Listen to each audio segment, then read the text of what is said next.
Hello, my name is Dorian Harris, and this is my Humanities 301 Artifacts assignment. For this assignment, I chose to argue whether witchcraft was real or if it was used as a political way to oppress certain social groups and a form of social control during the Salem witch trials. Witchcraft, as the name suggests, is a craft practiced by witches. The reason why it is called witchcraft and not wizardcraft is that it was mostly practiced by women in ancient times. So in a way, witchcraft is usually associated with women. 9-year-old Elizabeth and 11-year-old Abigail began having fits, including violent contortions and uncontrollable outbursts of screaming. The local doctor diagnosed them as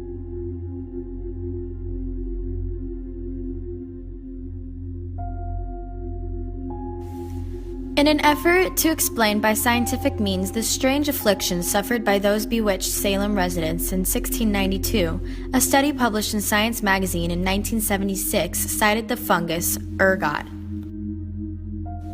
Ergot, which is found in rye, wheat, and other cereals, is what toxologists say can cause symptoms such as delusions, vomiting, and muscle spasms. If the doctor had that kind of information, then why was he diagnosing them as bewitched?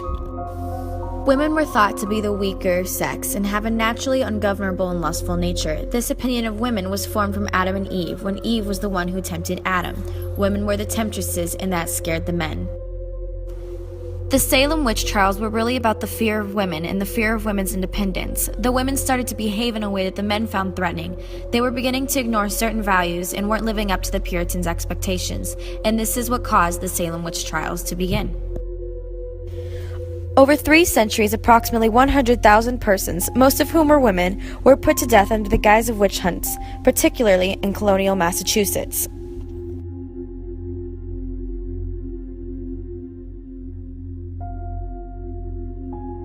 My Chronicle examines the scapegoating of women from the ills of society, investigates how their subjugation to sexual violence and death sent a message of control to all women, and compares this persecution of women with the enslavement and slaughter of African slaves and Native Americans. Women were the primary targets, and they were used as scapegoats to preserve the power and pride of the men in powerful positions. Multiple accounts have been recorded, as well as a witch hunting manual that would back this idea evidentially.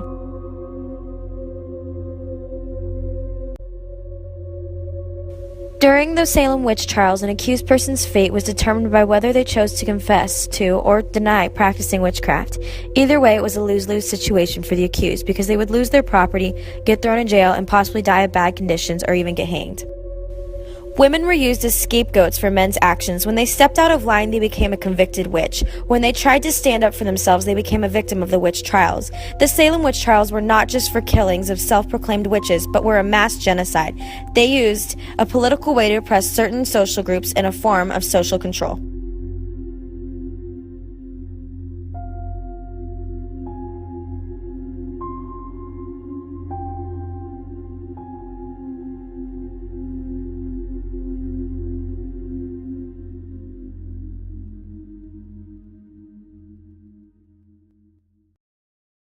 Created using Powtoon.